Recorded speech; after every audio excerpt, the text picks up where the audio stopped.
প্রস্তাব দিয়েছেন। কি দিয়েছেন জানেন?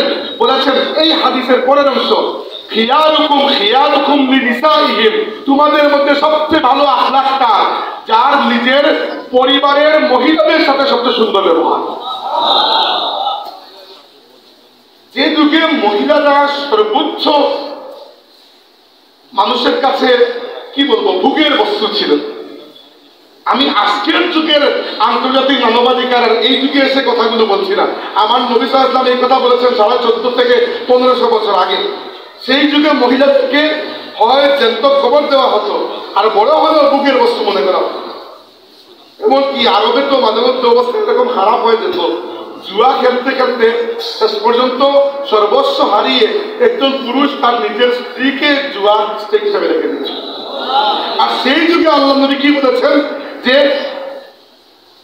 তোমাদের ঈমান কামিল হবে না যতক্ষণ না তোমাদের চরিত্র সুন্দর হয়। আর চরিত্র সুন্দর কিনা এটা বোঝার উপায় হচ্ছে খিয়ারুকুম খিয়ারুকুম লিনিসাইহিম, তোমাদের মধ্যে সবচেয়ে সুন্দর চরিত্র থাক যেটা নারীদের সাথে সবচেয়ে সুন্দর আচরণ করে। পারিবারিক সম্পর্ক তৈরি হয় স্বামী স্ত্রীর ভালোবাসার মাধ্যমে।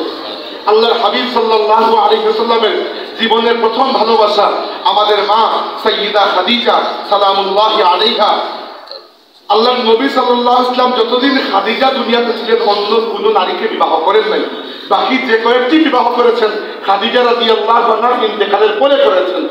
সহিহ মুসলিম শরীফের মধ্যে হাদিস রয়েছে, খাদিজা ইন্তেকালের পরেও যখন আল্লাহর রাসূলের ঘরে ভালো কোনো খাবার হতো, কেউ দিত বা ভালো কোনো খাবার তিনি প্রস্তুত করতেন, খাদিজার আত্মীয় স্বজন বন্ধু বান্ধব যারা সেই যুগে তার ঘরে আসতেন, আল্লাহ নবী এদের ঘরেও ভালো খাবারের একটা অংশ বানিয়ে দিতেন। একবার আল্লাহর রাসূলের একজন স্ত্রী বললেন, ইয়া রাসূলুল্লাহ, খাদিজা কত আগে মারা গেছেন, এখনো আপনি খাদিজাকেও ভুলেন নাই, খাদিজার আত্মীয় স্বজন বান্ধবীদেরকেও ভুলেন নাই। ইয়া রাসূলুল্লাহ, আল্লাহ তো আপনাকে অন্যান্য স্ত্রীও দিয়েছেন, খাদিজাকে কি আপনি ভুলতে পারেন না? স্বাভাবিক এটা আগ্রহ থেকে প্রশ্ন করা যে খাদিজাকে কি ভুলা সম্ভব না? আমরা তো আছি আপনার জীবনে।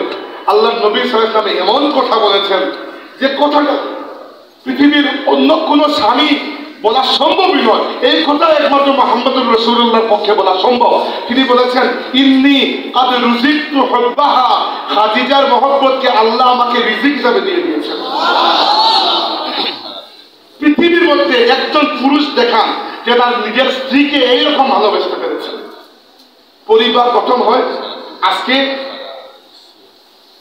এক সময় আমরা ইউরোপ আমেরিকাকে নিয়ে চিৎকারি করতাম, ওইখানে পরিবার পারিবারিক সম্পর্কে কোনো দাম নাই, হুট করে স্বামী স্ত্রীর মধ্যে ডিভোর্স হয়ে যায়, এই হয়ে যায়। আপনারা এগুলো জানেন। আজকে বাংলাদেশের অবস্থাও খুব খারাপের দিকে যাচ্ছে। গত বছর আমি দেখেছি ঢাকায় প্রত্যেক দিন কতটা সংখ্যা ভুলে গেছে, শতাধিকের মতো ডিভোর্স হয় প্রত্যেক দিন ঢাকা শহরে। আমাকে বলুন, পরিবারের থেকে গুরুত্বপূর্ণ কোনো প্রতিষ্ঠান দুনিয়াতে আছে সম্ভব? একজন শিশু তার সোশ্যালাইজেশন, সামাজিকরণ কোন জায়গা থেকে গড়ে ওঠে? পরিবার থেকে। এ ব্রোকেন ফ্যামিলি, একটি ভাঙ্গা পরিবার একটি শিশুকে কি দিতে পারে? একটি শিশু জন্মের পর থেকে যদি দেখে যে মা বাবাকে গালি দিচ্ছে আর বাবা মাকে গালি দিচ্ছে, মা বাবার মধ্যে তুমুল ঝগড়া, মারামারি, তুচ্ছ তাচ্ছিল্য, খারাপ আচরণ, অথবা আল্লাহ মাফ করুন ডিভোর্স হয়ে গেছে, ওই শিশুর মনস্তত্ত্ব, মানসিকতা, সাইকোলজির মধ্যে কি ভয়ঙ্কর আঘাত হবে চিন্তা করতে পারেন? আর আমার নবী উল্টো দিকে কি করেছেন? আগের যত স্ত্রীরা ছিলেন অনেকেরই সাথে অন্য বিবাহের সন্তান ছিলেন। আল্লাহর রাসূল নিজের সন্তানদের সাথে সাথে আমাদের যারা মা, আল্লাহর নবীর অন্যান্য স্ত্রী যারা, তাদের আগের বিয়ের সন্তানদেরকেও নিজের ঘরে নিজের সন্তানের মতো লালন পালন করে মানুষ করেছে। এই হচ্ছে মুহাম্মদুর রাসূলুল্লাহ পারিবারিক আদর্শ। আম্মা আয়েশা সিদ্দিকাকে জিজ্ঞেস করা হলো, হে আম্মা, আমাদের নবী সাল্লাল্লাহু আলাইহি ওয়াসাল্লাম ঘরে কি করতেন অবসর সময়ে? মা আয়েশা সিদ্দিকা বললেন, আল্লাহর নবী ঘরে অবসর সময়ে আমাকে ঘরের কাজে সাহায্য করতেন। তবে ততক্ষণ পর্যন্ত যতক্ষণ না আযান হয়, আযান হওয়ার পরে না তিনি আমাকে চিনেন না আমি তাকে চিনি, তিনি মসজিদে থেকে চলে যাবেন। এটাই তো ইসলাম, তাই না? ইয়া আইয়ুহাল্লাযীনা আমানু ইযা নুদিয়া লিস-সালাতি মিন ইয়াউমিল জুমআতি ফাসাউ ইলা যিকরিল্লাহি ওয়া যারুল বাই'আ। এরপরে ফাইজা কুদিয়াতিস সালাতু ফান্তাসিরু ফিল আরদ। ইসলাম আপনাকে কি শিখিয়েছে? নামাজের আযান হয়েছে, দোকান বন্ধ, মসজিদে আসুন। আর ফাইজা কুদিয়াতিস সালাত, নামাজ শেষ হয়েছে, এরপরে আর মসজিদে বসে থাকার দরকার নাই। ফান্তাসিরু ফিল আরদি, দুনিয়াতে ছড়িয়ে পড়ুন। ওয়াবতাগু মিন ফাদলিল্লাহ, রিজিক অন্বেষণ।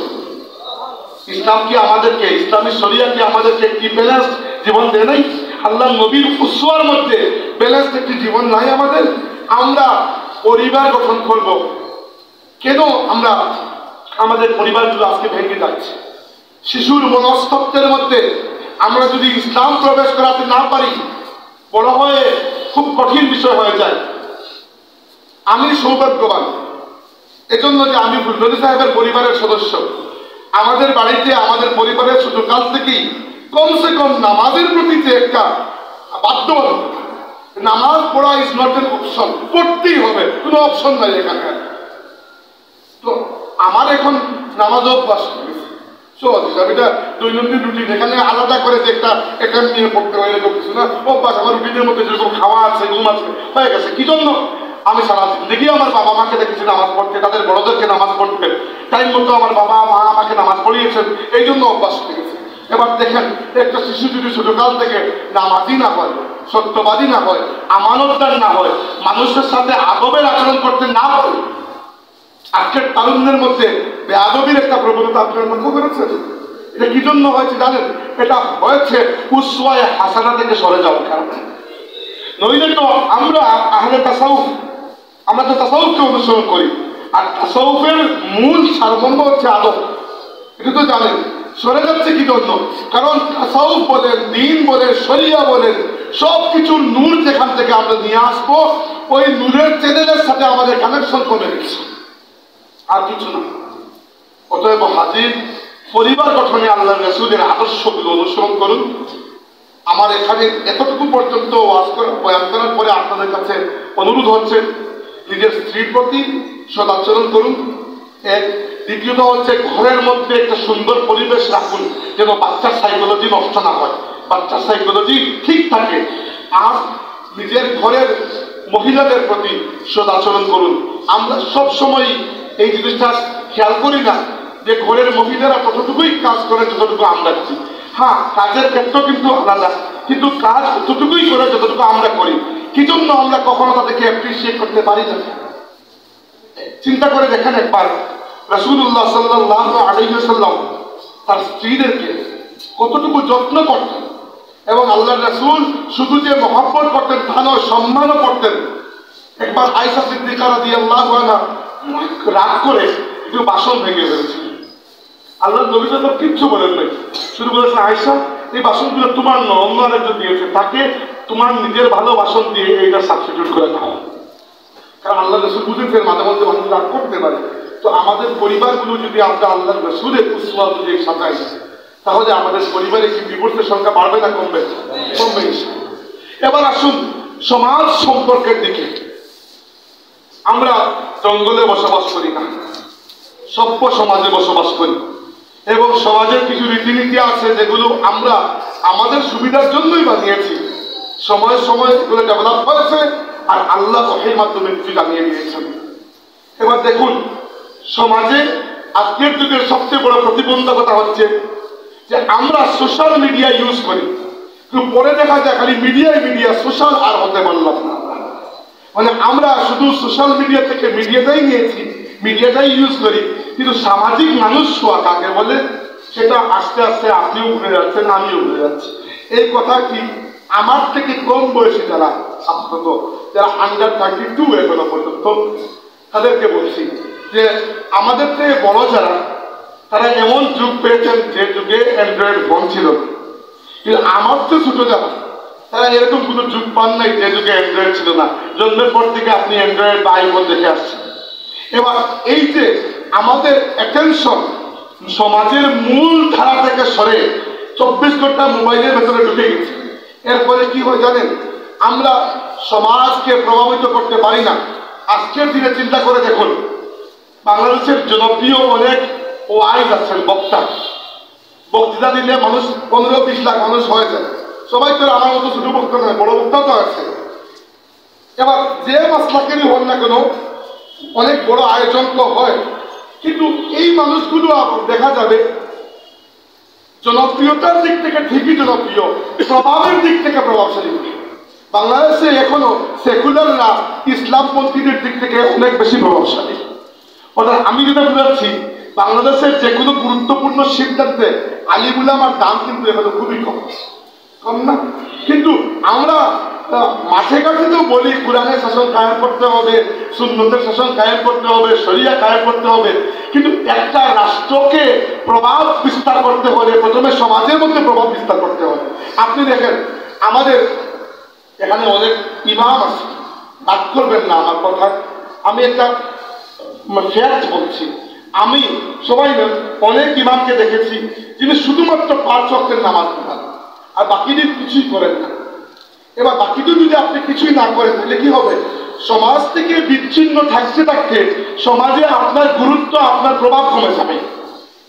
যদি আপনি কিছু সামাজিক সংগঠনের সাথে জড়িত থাকতেন, যদি কিছু ধর্মীয় সংগঠনের সাথে জড়িত থাকতেন, যদি আপনি সমাজের বিচার আদালতে শরীক হতেন, তাহলে কি হতো? সমাজে আপনার প্রভাব আস্তে আস্তে বৃদ্ধি পেত। আল্লাহ রাসূল সাল্লাল্লাহু আলাইহি ওয়াসাল্লামের দিকে চিন্তা করে দেখুন একবার, আল্লাহ কেন তাকে নবী হিসাবে বেছে নিয়েছেন? আল্লাহ কেন তাকে আরবের বকরাত নগরীতে কুরাইশ বংশে বনু হাশিম করতে পাঠিয়েছেন? এর কারণ হচ্ছে পুরো দুনিয়ার মধ্যে সর্বশ্রেষ্ঠ জায়গা হচ্ছে হিজাজের ভূমি, আরবের হিজাজের ভূমি। এই ভূমির মধ্যে সর্বশ্রেষ্ঠ বংশ হচ্ছে কুরাইশ বংশ। এই বংশের মধ্যে সর্বশ্রেষ্ঠ পুত্র বা গোষ্ঠী হচ্ছে বনু হাশিম পুত্র। আল্লাহ নবীকে সবচেয়ে বড় বংশ এবং সবচেয়ে শক্তিশালী গোষ্ঠীতে পাঠানোর অর্থ হচ্ছে আপনার আশেপাশের মধ্যে যদি আপনি প্রভাব বিস্তার করতে পারেন, সেটা ইসলামী দাওয়াতের ক্ষেত্রেও কাজে লাগবে। আল্লাহ নবী সাল্লাল্লাহু আলাইহি ওয়াসাল্লাম ইসলামের দাওয়াত শুরু করার আগেই সমাজে নিজের এইরকম একটি জায়গা বানিয়েছেন যে ইসলাম আসার আগেই মক্কার কুরাইশরা আমাদের নবীকে আস-সাদিকুল আমিন উপাধি দিয়ে দিয়েছে। শুধু তাই নয়, আমাদের নবী সাল্লাল্লাহু আলাইহি ওয়াসাল্লাম যখন দেখলেন প্রথমবার জিবরাইলের সাথে সাক্ষাৎ হলো, ওহী নাযিল হলো, কিছুটা ভয় পেয়ে গেছে। এরকম অভিজ্ঞতা জীবনে আর কখনো হয় নাই, প্রথমবার। আমাদের মা খাদিজার কাছে দৌড়ে এসেছেন, এসে বলেছেন ইন্নী খাশিতু আলা নাফসি, আমি আমার নিজের প্রাণের ব্যাপারে একটু ভয় করছি। যখন একটু শান্ত হয়েছেন, খাদিজা জিজ্ঞেস করতেছেন কি হয়েছে আপনার? আল্লাহর নবী খুলে বলেছেন যে আমি হেরায় ভয় ছিলাম, আমার কাছে কে একজন আসলেন, এসে বললেন ইকরা বিসমি রাব্বিকাল্লাযী খালাক। এটা আমার সাথে প্রথমবার, এর আগে কখনো হয়েছে। খাদিজা তখনও বুঝতে পারেন যে কি হচ্ছে, কিন্তু খাদিজা আল্লাহর নবীকে মূল্যায়ন করেছেন সমাজে আমাদের নবীর কি অবস্থান ছিল সেই অবস্থানের উপর ভিত্তি করে। সহিহ বুখারী শরীফের হাদিস, খাদিজা বলেছেন ওয়াল্লাহি লা ইউখজিকাল্লাহু আবাদা, হে আমার স্বামী, আর যা কিছু হয় থাকুক আমি আল্লাহর উপর ভরসা করে বলতে পারি, আল্লাহর কসম করে বলতে পারি, আপনার যে গুণ আছে সামাজিকভাবে, সেই গুণের কারণে আল্লাহ কখনো আপনাকে সমাজে বেইজ্জত করবেন না। আমাদের আলিমরা আমাদেরকে আজকে এই গুণ অর্জন করতে হবে। সমাজে যদি প্রভাব বিস্তার করতে হয়, খামোখা একদিন হুট করে উঠে কিছু একটা বিশাল বড় মাহফিলের আয়োজন করে দিলেন, সেই মাহফিলে মানুষ 2 লাখ চলে আসতো, আপনি বললেন ঠিক কিনা, মানুষ বললো ঠিক, তো কি হইল? এরপরে তো যে যার জায়গায় পান খেয়ে চলে গেল, লাভ কি হলো? আজ পর্যন্ত কেন আমরা মুসলমানরা দাড়ি টুপিওয়ালারা যে মাসলাকির হোক, মাসলাকি বন্ধু আমার করতে যাচ্ছি না, যে মাসলাকিরই হোক, যে মাযহাবেরই হোক, বাংলাদেশে সহিহ আকীদার মুসলমান যারা আজ পর্যন্ত এরা কেউই বাংলাদেশের রাষ্ট্র ক্ষমতায় কোনো সুবিধা লাভ করতে পারে না। কি জন্য? আপনারা বলবেন যে ঐক্য নাই, ঐক্য নাই, ঐক্য দরকার নাই, ঐক্য ছাড়াও হবে। কিন্তু সমস্যা হচ্ছে আমরা জনপ্রিয়তা আর প্রভাব এই দুটার মধ্যে পার্থক্য করতে পারি না। আলিম উলামার জনপ্রিয়তা আছে, মানুষ মিছিল দেয়, কিন্তু রাজনীতিতে প্রভাব বিস্তার করতে পারেন না। প্রভাব বিস্তার করে ওই ঢাকাতে যে 2-4টা বড় বড় গুফওয়ালার বসে থাকে না, বুদ্ধিজীবী, সুন্দর বুদ্ধিজীবীরা। কি জন্য? কারণ তারা আসল জায়গায় কাজ করে, আমরা খালি মাঠে চিৎকার করি। That's the problem. আল্লাহ নবী সাল্লাল্লাহু আলাইহি ওয়াসাল্লামের পুরো জীবনের দিকে চিন্তা করে দেখেন, রাজনীতি তিনি কিভাবে করেছেন। আসুন রাজনীতি, দুনিয়ার শ্রেষ্ঠ রাজনৈতিক কিছু পদক্ষেপ আমার নবী গ্রহণ করেছেন। আজকে আমাদের ইসলামী আন্দোলনের কাফেলা, উদাহরণস্বরূপ ফুলতলি সাহেব রহমতুল্লাহ আলাইহি আমাদের জন্য ইসলামী আন্দোলনের একটা পথ রেখে গেছেন, একটা সিলেবাস। ইসলামী আন্দোলন মানে কি? ইসলামী আন্দোলন মানে এই আন্দোলন, যে আন্দোলন বাংলাদেশের বা যে দেশেই হয় সে দেশের সমাজ এবং রাষ্ট্রে ইসলাম প্রতিষ্ঠা করতে চায়। এটাই তো ইসলামী আন্দোলনের উদ্দেশ্য। ইসলামী আন্দোলনের উদ্দেশ্য নয় তো শুধু কনফারেন্স করা আর ওয়াজ মাহফিল করা। ইসলামী আন্দোলনের উদ্দেশ্য হচ্ছে সমাজ এবং রাষ্ট্রে যেন ইসলাম কায়েম হয়, প্রতিষ্ঠা হয়। আমাকে বলুন, আমরা এমন কোন পদক্ষেপ নিতে পেরেছি যে পদক্ষেপের ফলে বাংলাদেশে ইসলাম প্রতিষ্ঠা হবে? আমি তো দেখতে পাচ্ছি না। এবং আপনি আমার প্রতি বিশ্বাস করতে হবে এই জন্য যে আমার পিএইচডি গবেষণার বিষয় হচ্ছে বাংলাদেশের ইসলামী রাজনীতি। বুঝতে পারছেন? ইসলামী রাজনীতির মধ্যে দলীয় রাজনীতি নয়, চিন্তার রাজনীতি, মানে রাজনৈতিক চিন্তা যেটা, রাজনৈতিক ভোট এটা কোন জায়গা থেকে এসেছে, বা বাংলাদেশের ইসলামিক রাজনৈতিক দলগুলো কার কার চিন্তা দ্বারা প্রভাবিত। কেউ হয়তো শাহ ওয়ালিউল্লাহর দ্বারা প্রভাবিত, কেউ সৈয়দ আহমদ বেরলভীর দ্বারা প্রভাবিত, কেউ অন্য কারো দ্বারা প্রভাবিত, কেউ দেওবন্দের দ্বারা প্রভাবিত, এরকম বিভিন্ন দল আছে। আমার আসল বিষয়টা হচ্ছে চিন্তাগত মানে রাজনীতি যেটা, সেটা তো যাই হোক, আমি আপনাকে আমার নবীর রাজনৈতিক আদর্শ জানাতে যাচ্ছি। রাসূলুল্লাহ সাল্লাল্লাহু আলাইহি ওয়াসাল্লাম মক্কার জমিনে ইসলামের দাওয়াত দিয়েছেন 13 বছর। 6 বছর, 13 বছর। মক্কায় প্রায় 10-15 হাজার মানুষ ছিল। আমাকে বলুন, আমার নবীর চাইতে ইসলামের ভালো দায়ী আপনি হওয়া সম্ভব? কিন্তু 13 বছর দাওয়াত দেওয়ার পরে তার হাতে মানুষ ইসলাম কবুল করেছে 125 থেকে 30 জন মানুষ। এত কম। এই সামান্য কয়েকটা মানুষ থেকে নিয়ে তিনি চলে গেছেন মদিনায়। কিন্তু এই যে সামান্য কয়েকটা মানুষকে তিনি মক্কা শরীফে ইসলাম কবুল করিয়েছেন, মক্কার পরিবেশ, মক্কার ত্যাগ, মক্কার কুরবানি, মক্কার তালিম তরবিয়ত, মক্কার সোহবত এদেরকে এমন মজবুত বানিয়েছে যে আল্লাহর রাসূল পরবর্তীতে যখন মদিনায় গেছেন, মদিনায় যাওয়ার সময় আল্লাহর নবী সাল্লাল্লাহু আলাইহি ওয়াসাল্লাম এমন অবস্থায় মদিনায় গেছেন যে মক্কা শরীফের লোকেরা তাকে হত্যা করার জন্য খোলা তরবারি হাতে অপেক্ষা করছে। আল্লাহর রাসূল এক অর্থে ওই তরবারির নিচ দিয়েই বেরিয়ে গেছেন। কিন্তু মাত্র 8 বছরের মাথায় তিনি যখন পুনরায় মক্কা বিজয় করেছেন, প্রথম 13 বছরে ইসলামের দাওয়াত দিয়ে তার হাতে মানুষ ছিল মাত্র 120 থেকে 25 জন। আর পরবর্তী 8 বছরে ইসলামের দাওয়াতটা এত ছড়িয়েছে যে মক্কা বিজয় করার সময় তিনি 10,000 সাহাবী নিয়ে মক্কা শরীফ বিজয় করেছেন। আমাকে বলুন, কোন অঙ্কে 13 বছরে যদি 150 জন মানুষ ইসলাম কবুল করে, তাইলে এই গতিতে গেলে পরের 8 বছরে 10,000 হওয়া সম্ভব? কোনো অঙ্কেই তো সম্ভব না। এরপরে এর মাত্র 2 বছর পরে আল্লাহ নবী দুনিয়া থেকে বিদায় নিয়েছেন। আর দুনিয়া থেকে বিদায় নেওয়ার 4 মাস আগে, 3 মাস আগে, মানে জিলহজ মাসের 9 তারিখে তিনি বিদায় হজের খুতবা দিয়েছেন আরাফার ময়দানে। সামনে প্রায় 1.25 লক্ষ সাহাবী উপস্থিত ছিলেন। হিজরতের 8 নম্বর বছর যদি মুসলমানের সংখ্যা 10,000 হয়, পরের 2 বছরে 1.25 লক্ষ হওয়ার কোনো গতি আছে? এই গতিতে চলবে। তার মানে কি? মানে হচ্ছে তিনি সফল, এবং এমন কৌশল তিনি অবলম্বন করেছেন যে কৌশল তাকে সফলতা এনে দিয়েছে। আমরা কেন আমাদের রাজনীতি আব্রাহাম লিঙ্কন থেকে শিখবো? এমনকি আমরা কেন আমাদের রাজনীতি মোহনদাস গান্ধী কিংবা মোহাম্মদ আলী জিন্নাহ কিংবা শেখ মুজিবুর রহমান কিংবা জিয়াউর রহমান থেকে শিখবো? এদের প্রত্যেকের চাইতে আমার নবী সাল্লাল্লাহু আলাইহি ওয়াসাল্লামের আদর্শ কি উত্তম নয়? রাসূলুল্লাহ সাল্লাল্লাহু আলাইহি ওয়াসাল্লামের রাজনৈতিক যে স্টেপগুলা আমি আপনাদেরকে কয়েকটা জানাতে চাচ্ছি, যে বুদ্ধি, যে দূরদর্শিতা। আপনারা নাম শুনে থাকবেন, ইংরেজ একজন লেখক, এটার মধ্যে নাম আর মনে পড়ছে, অনেক বড় লেখক। আচ্ছা, William Montgomery Watt. William Montgomery Watt আল্লাহর রাসূলের জীবনী লিখেছেন 2টা খণ্ডে। একটা হচ্ছে মুহাম্মাদের মক্কা, একটা হচ্ছে মুহাম্মদ মদিনা। মানে প্রথমটা হচ্ছে মুহাম্মদ সাল্লাল্লাহু আলাইহি ওয়াসাল্লাম মক্কায় কিরকম ছিলেন আর মুহাম্মদ সাল্লাল্লাহু আলাইহি ওয়াসাল্লাম মদিনায় কিরকম ছিলেন। তো ওই ব্যক্তি তো মুসলমান নয়, তার বুঝতে একটু ভুল হয়েছে, কিন্তু একটাই ভুল হয়েছে, বাকিগুলো সে ঠিকঠাক করছে। ভুল কোন জায়গায় হয়েছে?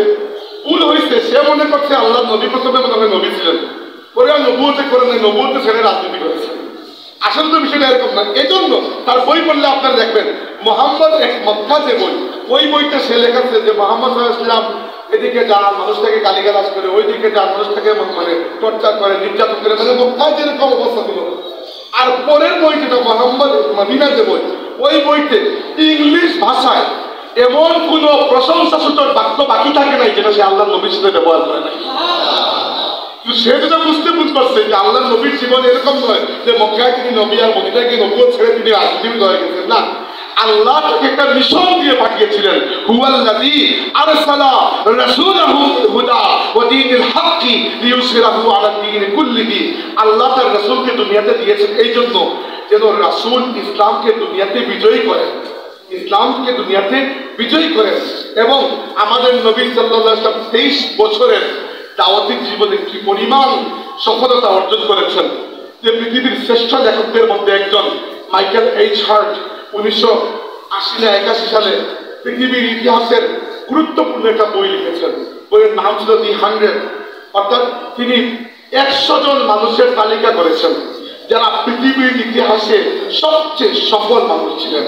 এবং এই 100 জনের তালিকা করার পরে তিনি যখন গ্রেড করেছেন, গ্রেড 1-এ নাম্বার 1-এ তিনি যে নাম রেখেছেন সেই নাম হচ্ছে আমাদের নবী সাইয়্যিদুনা মুহাম্মদুর রাসূলুল্লাহ সাল্লাল্লাহু আলাইহি ওয়াসাল্লামের নাম মুবারক। এবং তিনি বলেছেন যে আমাকে যদি ব্যাখ্যা দিতে হয় আমার এই সিলেকশনের কারণে, তাহলে আমি এই ব্যাখ্যা দিব যে মানব ইতিহাসে অন্য কাউকেই আমি পাই নাই যিনি দ্বীনি এবং দুনিয়াবি উভয় ক্ষেত্রে এইরকম সফলতা অর্জন করেছেন। কিভাবে? আল্লাহ নবী সাল্লাল্লাহু আলাইহি ওয়াসাল্লাম মদিনায় গেলেন। মদিনায় যাওয়ার পরে তিনি গুরুত্বপূর্ণ 3টা কাজ করলেন, অতি গুরুত্বপূর্ণ। রাজনীতি যারা করবেন আমার নবীর কাছ থেকে রাজনীতি শিখে রাখুন। যারা সত্যিকার অর্থে চান যে বাংলাদেশে আল্লাহর দ্বীন বিজয় হোক, আমরা চাই কিনা? আমরা চাই কিনা আল্লাহর রাসূলের সুন্নত সিরাত অনুযায়ী এমন মানুষ আমাদেরকে শাসন করুক যারা রাসূলুল্লাহর অনুসারী? আমরা চাই কিনা? চাই। আমরা চাই আল্লাহর কিতাব এবং আল্লাহর নবীর সুন্নত অনুযায়ী এই দেশে বিচার কার্য হোক, আইন প্রণয়ন হোক, শাসন ব্যবস্থা কায়েম হোক। কিন্তু চাওয়া এবং পাওয়ার মধ্যে বিস্তর পার্থক্য আছে। আর ওই পার্থক্য যদি আমরা লাফ দিয়ে পার করতে হয়, আল্লাহর রাসূলের উসওয়া হাসানা ছাড়া অন্য কোনো পদ্ধতি হবে না। কিভাবে?